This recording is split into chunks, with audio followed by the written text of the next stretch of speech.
The moment he fired me, I smiled. Not because I was okay, but because I had just realized something.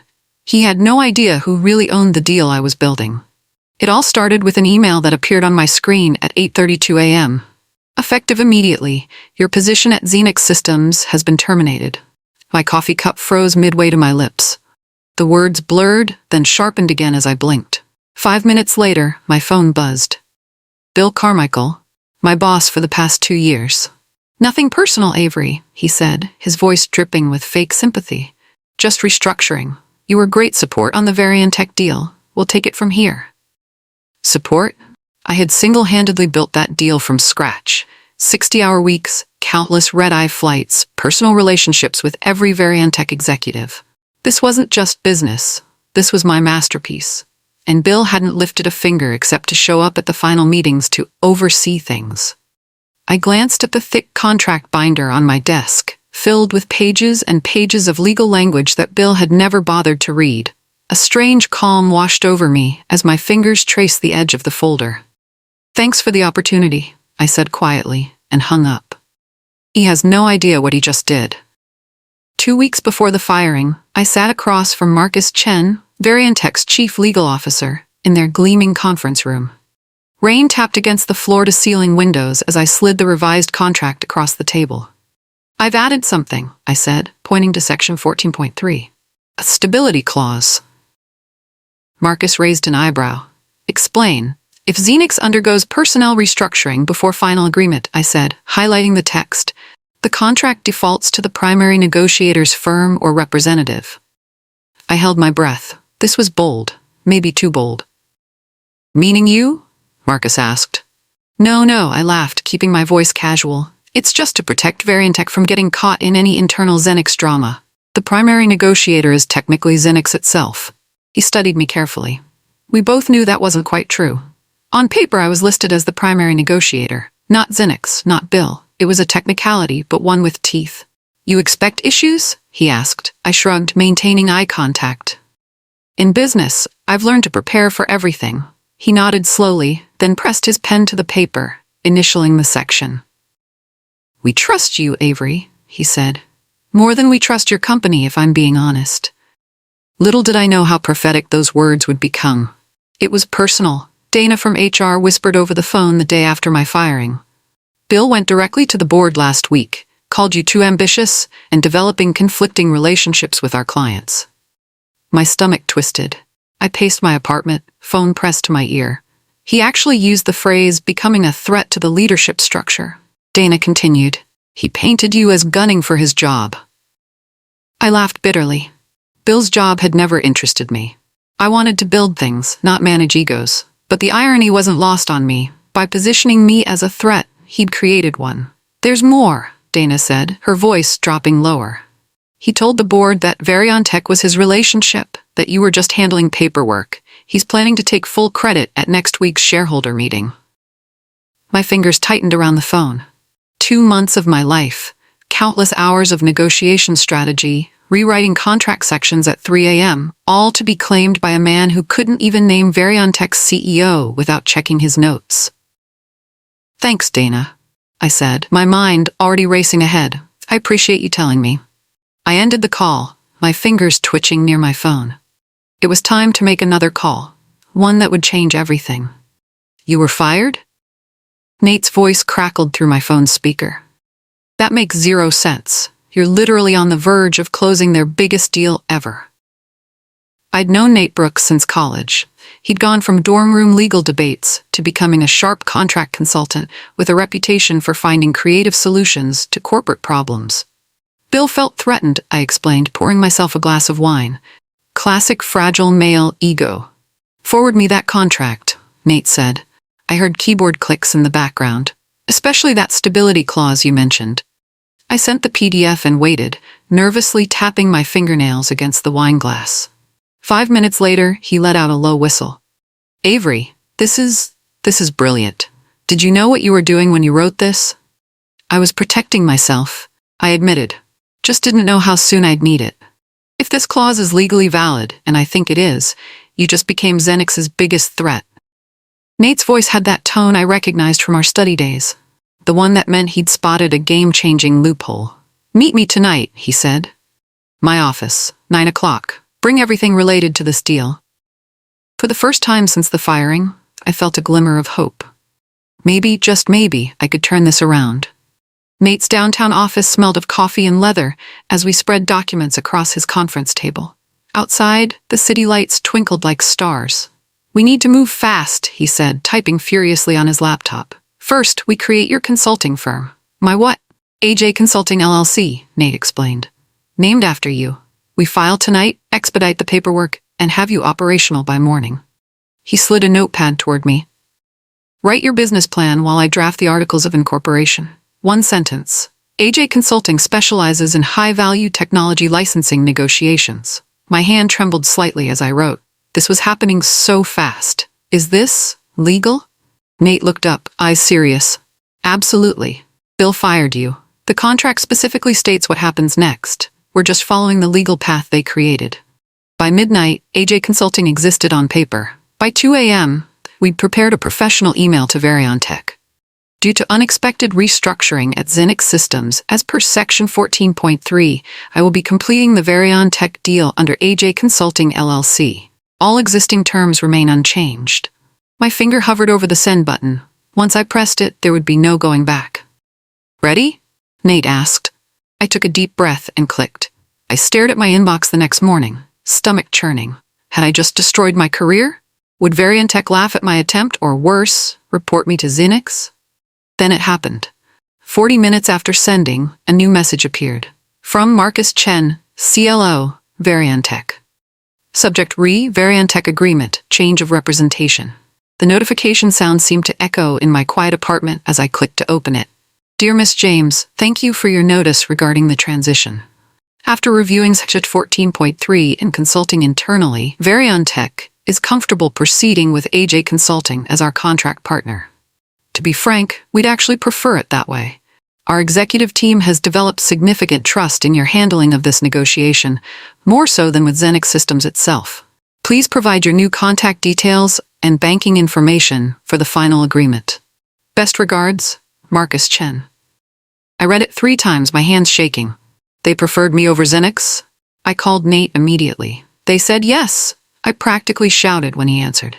"Of course they did," he replied calmly. "You're the one who built the relationship. Now, let's finish this deal." For the first time since the firing, I allowed myself to smile. The game was on. Bill Carmichael paced his corner office, phone pressed to his ear, face flushed with anger. "What do you mean you can't discuss the details with me? I'm the VP of Sales at Xenix. This is our deal." On the other end, Tech's legal department remained politely firm. "I'm sorry, Mr. Carmichael, but we're proceeding with the primary negotiator as per Section 14.3 of the agreement. If you have questions about that clause, I suggest reviewing the contract." Bill slammed his hand on his desk. "I need to speak with Marcus Chen, now." "Mr. Chen is unavailable," came the cool reply. "Perhaps you should discuss this internally at Xenix." The call ended. Bill stared at his phone in disbelief, then frantically began searching through his emails. Where was the final contract draft? He'd never actually read it closely. That was Avery's job. He'd been too busy taking credit and planning how to announce the deal. He called his assistant in a panic. "Find me the Tech contract, the final version, and get legal in here." As his assistant scurried away, Bill collapsed into his chair, loosening his tie. Something was very wrong. His phone buzzed with a text from the CEO. "Need update on Tech. Board meeting tomorrow." Bill's mouth went dry. He had no update to give. "Every email, every meeting note, every contract draft," I instructed, passing folders to Nate as we organized my home office. "All of it gets cataloged and time-stamped." For 3 days straight, we compiled evidence of my role in the deal. Calendar invites showing I'd led every meeting. Email threads where Tech executives asked specifically for my input. Draft contracts with my comment and edits. "Look at this," Nate said, pointing to an email from Bill dated 2 months ago. "Avery, handle the Tech situation. Full authority to negotiate terms. I'm too busy with the board retreat." I remembered that day clearly. Bill dumping the potential deal on my desk like it was busy work, not realizing it could transform the company. "This is perfect," Nate said, adding it to our evidence folder. He explicitly delegated authority to you. We worked methodically, creating backup copies of everything. When we finally organized the last document, Nate leaned back in his chair with a satisfied smile. This isn't just a paper trail, Avery, he said. It's a trap. If Bill tries to fight this legally, he'll walk right into evidence that he abandoned the deal, then tried to hijack it. I nodded, feeling a strange mix of exhaustion and exhilaration. The trap was set. Chaos erupted at Xenix headquarters. Through Dana, I heard whispers of emergency meetings and shouting from behind closed doors. The CEO cornered Bill this morning, she texted. Something about Variantech not returning calls. Bill looked like he was going to be sick. I imagined the scene. Bill stammering excuses, the CEO demanding answers about their supposedly guaranteed deal, confusion spreading through the executive floor. Meanwhile, I worked tirelessly from my apartment, finalizing details with Variantech's team. The licensing agreement, worth $140 million over 5 years, was nearly complete. Variantech's engineers were already integrating Xenix's software into their systems, following my technical guidance. That afternoon, Bill tried a different approach. Dana reported he'd gathered the sales team, desperately trying to piece together what I'd been working on. He's asking everyone about your contacts at Variantech. Your meeting notes, anything, she wrote. Nobody has what he needs. Of course they didn't. I'd always worked independently, maintaining my own records. It was my way of staying organized, and now, my salvation. The CEO's final words echoed through the office gossip channel. Fix this, or find a new job. Bill was running out of time, so was I, but in a much more positive way. The signing day arrived. I chose a boutique hotel's private meeting room, neutral territory, elegant but not flashy. I arrived early, arranging the contract copies with careful precision. My hands trembled slightly as I adjusted my newly purchased business suit, navy blue, conservative but confident. Today would define my career, one way or another. Marcus arrived with 2 Variantech executives. Handshakes, polite smiles. No photographers, we'd agreed to minimal publicity until the press release. Congratulations, Avery, Marcus said as we sat down. You've navigated a complex situation with remarkable professionalism. Thank you for your trust, I replied, hoping my voice sounded steadier than it felt. We reviewed the final terms, licensing structure, implementation timeline, payment schedules. Everything I'd built over those intense 2 months, now coming to fruition under my own company name. When it came time for signatures, Marcus pushed the contract toward me first. The honors are yours. I signed each copy, my pen gliding across the signature line. Avery James, CEO, AJ Consulting LLC. We shook hands again, this time with genuine warmth. It was done. The press embargo lifts at midnight, Marcus reminded me as they departed. I nodded, already imagining the headlines, and Bill's face when he saw them. I woke to my phone, buzzing frantically. Texts, emails, LinkedIn notifications, all exploding at once. It was 7:15 a.m., and the tech world had just received the news. The Tech Week headline said it all. AJ Consulting inks $140 million licensing deal with Variantech. My photo appeared below, taken from my LinkedIn profile. The article detailed the groundbreaking licensing agreement that would revolutionize enterprise software integration, exactly the language I'd crafted for the press release. Notifications continued to pour in. Former colleagues, industry contacts, even competitors. All suddenly very interested in Avery James and her mysterious consulting firm that had seemingly appeared overnight to sign one of the biggest deals of the year. A text from Dana made me laugh out loud. Bill just stormed into the office, threw a magazine across the room, and shouted, "Who the f*** is AJ Consulting? You broke him, Avery." I sipped my coffee, scrolling through the coverage. Variantech's stock had jumped 3% on the news. Analyst reports praised the strategic partnership. Everyone was talking about the future possibilities. Everyone except Xenix Systems. Their name appeared only in passing, a former employer in my bio. The company that should have been celebrating was instead scrambling to understand what had happened. Just as I'd planned. The cease and desist letter arrived by courier 3 days later. Xenix's legal department demanded I immediately terminate all fraudulent claims regarding the Variantech agreement and return all proprietary company information. I forwarded it to Nate, who called me within minutes, laughing. "They're panicking," he said. This letter is full of legal holes. They don't even specify what fraudulent claims you've supposedly made. He drafted a response that was a masterpiece of legal precision. As per Section 14.3 of the agreement, which was properly executed and acknowledged by all parties, the contract defaulted to the primary negotiator's firm following Zinix's decision to terminate said negotiator. Miss James has acted in complete accordance with contractual terms that Zenix Systems approved. All proprietary information remains with Zenix, only the contract execution has transferred as legally stipulated. In simple terms, you fired her. She simply honored the contract you abandoned. We sent it that afternoon. The ball was back in their court. What happens now? I asked Nate. Now, he said, we wait for them to realize they can't win this fight. Bill's going to have to explain to the board why he never read the contract he was supposed to be managing. I smiled at the thought. Accountability could be brutal when it finally arrived. Zenix called an emergency board meeting. Through Dana's whispered updates, I pieced together what happened. The CEO, red-faced and furious, slammed a copy of the contract on the table as Bill cowered in his chair. You hid this clause, the CEO shouted, jabbing his finger at Section 14.3. You fired her without checking what it would mean for the deal. You screwed us out of $140 million. Board members murmured in disbelief. Someone asked if they could still salvage the agreement. The company's chief counsel shook his head. The contract is ironclad. Miss James constructed it perfectly. We approved every word, including the mechanism for transfer if she was removed from the project. All eyes turned to Bill. I didn't think she mattered, he stammered. She was just doing the paperwork. This was my relationship. The CEO's voice dropped to a dangerous whisper. Clearly, Variantech disagrees. They signed with her in a heartbeat. The silence in the boardroom was deafening. Bill's career at Zenix was effectively over. He just didn't know it yet.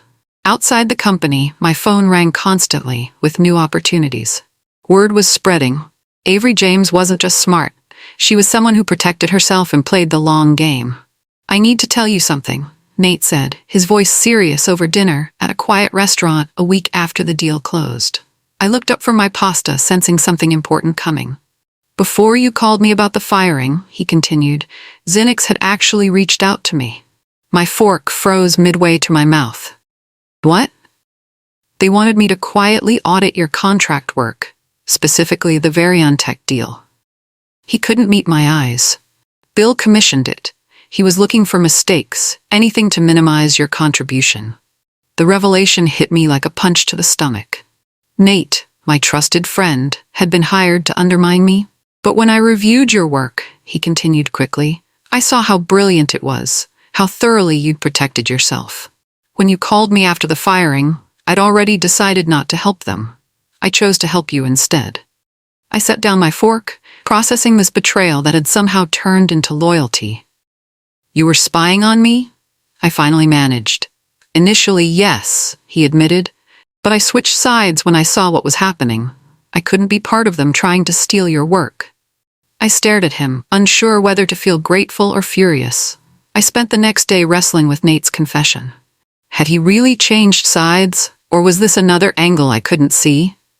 I dug through our correspondence, looking for signs of deception. Nothing stood out.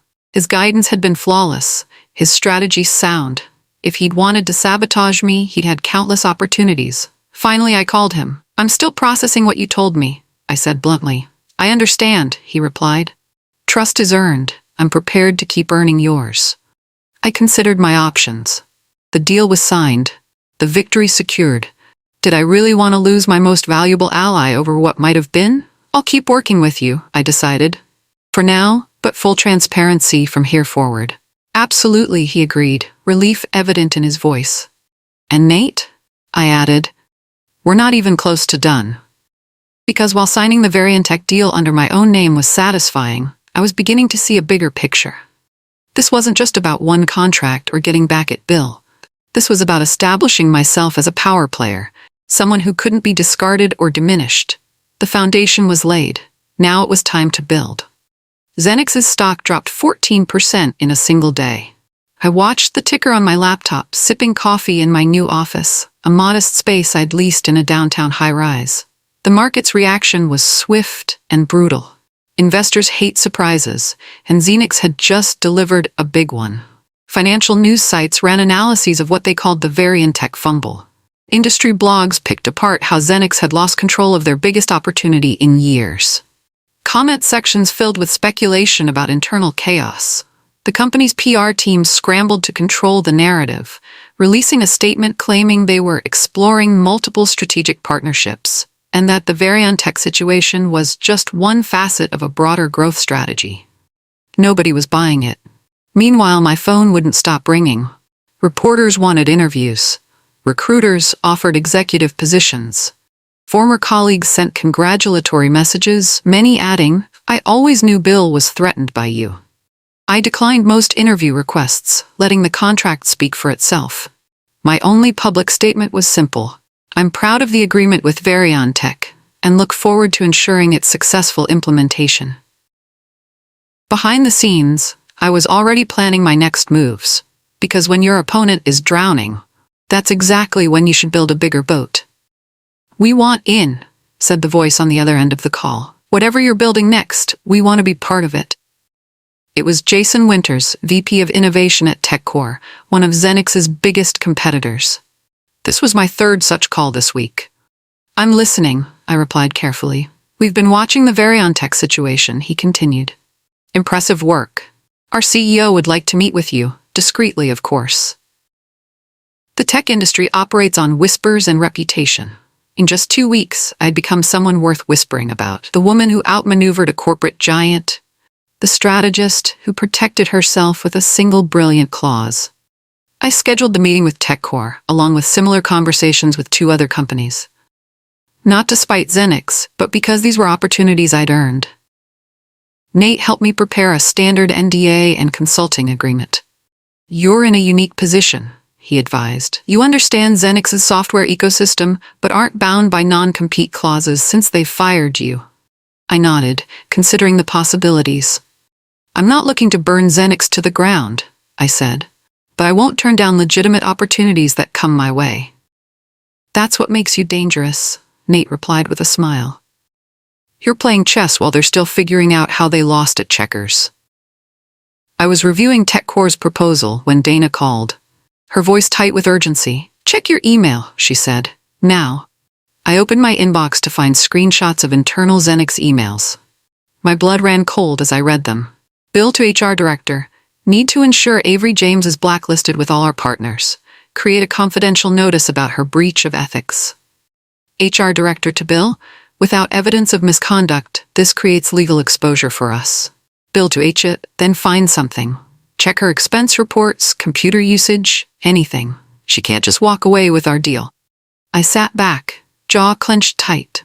This wasn't just professional jealousy anymore. This was an active attempt to destroy my reputation and livelihood. "Why are you showing me this?" I asked Dana. "Because it's wrong," she replied simply. "And because 3 other people have already seen these emails. It's only a matter of time before they leak more widely." She was right. Bill wasn't just digging his own grave. He was using a backhoe. "He tried to kill my career?" I whispered, barely containing my anger. "Tried and failed," Dana replied. "And people are noticing." I thanked her and ended the call, my mind racing with this new information and how to use it.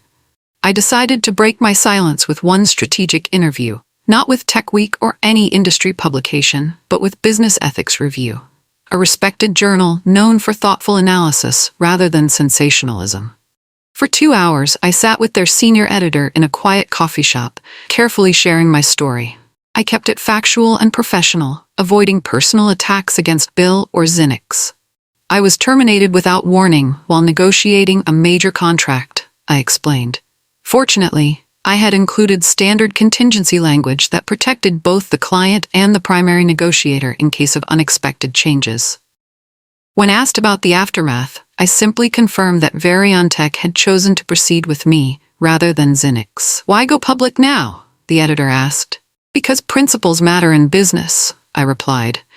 "Contracts should be honored, relationships should be valued, and professionals should be judged by their contributions, not by office politics." The article appeared online that evening.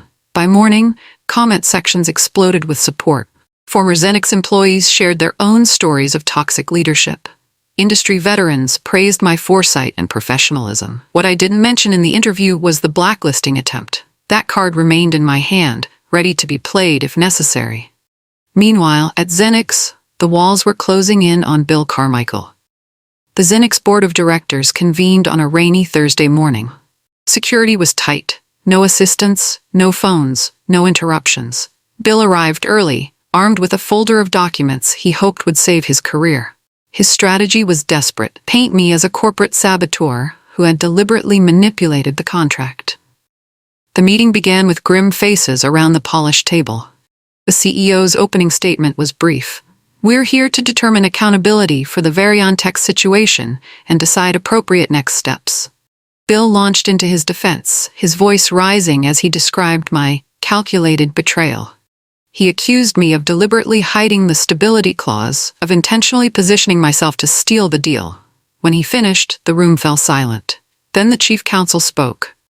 "Mr. Carmichael, if Miss James was so deceptive, why did you fire the person managing our most important contract without reviewing its terms?" Bill stammered a response about restructuring decisions. "And why," continued another board member, "did you attempt to blacklist Miss James with our industry partners? We've seen the emails." Bill's face paled. He hadn't known those messages had leaked. One by one, the board members cast their votes. The outcome was unanimous. Effective immediately, the CEO announced, "Your employment with Xenix Systems is terminated." Bill cleared out his office under HR supervision. Security escorted him through the lobby, past curious onlookers pretending not to stare. As he stepped onto the sidewalk, he caught sight of a business magazine on a newsstand. There I was on the cover, arms crossed confidently with the headline, "The Dealmaker, How Avery James Rewrote the Rules." He stared at it, remembering how easily he'd dismissed me, how casually he'd taken credit for my work, how confidently he'd fired me without checking what it would mean. "She planned this," he muttered, drawing concerned glances from passers-by. But he was wrong. I hadn't planned for him to fire me. I'd simply prepared for the possibility, creating protection that activated only when needed. Meanwhile, at AJ Consulting, I welcomed 2 new employees. Former Xenix engineers who had reached out after the news broke. We set up in our modest office, focusing on the implementation phase of the Variontech deal. My phone buzzed with a text from Marcus Chen. "CEO wants to discuss expanding our partnership. Dinner next week?" I smiled, typing back an acceptance. The best revenge wasn't about destroying Bill's career. It was about building my own, bigger and better than before. 3 months after the firing, Variontech's CEO personally delivered their offer. We sat in his corner office, looking out over San Francisco Bay as he slid the folder across his desk. "We'd like to acquire AJ Consulting," he said. "Full buyout, plus a 5-year position for you as Strategic Partnerships Director." The numbers made my breath catch. 8 figures up front, plus a substantial salary and performance bonuses. The kind of offer that changes lives. "You've proven yourself not just as a negotiator, but as someone who understands how to structure deals that work," he continued. "We need that expertise in-house." I opened the contract, scanning the terms. It was generous, fair, and thorough. Exactly what I would have expected from Variontech. But something didn't feel right. The Strategic Partnerships Director would report to their Chief Commercial Officer. After everything that had happened with Bill, the thought of working under someone else's authority made my stomach tighten. "I need time to review this," I said, closing the folder. That night, I went through the contract line by line, making notes in the margins. When I reached the reporting structure section, I drew a bold line through it and wrote my own version. The next morning, I returned to Variontech with my decision and my counteroffer. "I accept with one condition," I told Variontech's CEO, pointing to my revision. "I'll work with you, not for you. Strategic Partnerships becomes an independent division with direct board reporting." He raised an eyebrow. "That's a significant change to our structure." "So is acquiring a company just to secure one person's expertise," I countered. We both knew what I was really asking for. Autonomy. Freedom from the kind of politics that had ended my Xenix career. Protection from another Bill Carmichael scenario. The CEO studied me thoughtfully. "You're not used to compromising, are you, Avery?" I compromise on terms, not on principles, I replied. I joined Xenix as a team player and ended up being sacrificed to someone's ego. I won't put myself in that position again. He nodded slowly, then extended his hand. Deal, he said. But the board will expect results. The board will get results, I promised, shaking his hand firmly. Later that week, I signed the revised agreement, my new title emblazoned below my name, Executive Vice President Strategic Partnerships. Not just a fancy title, but a position with real power and independence. As I left the signing, I realized I'd gained something more valuable than money. I'd regained control over my professional destiny.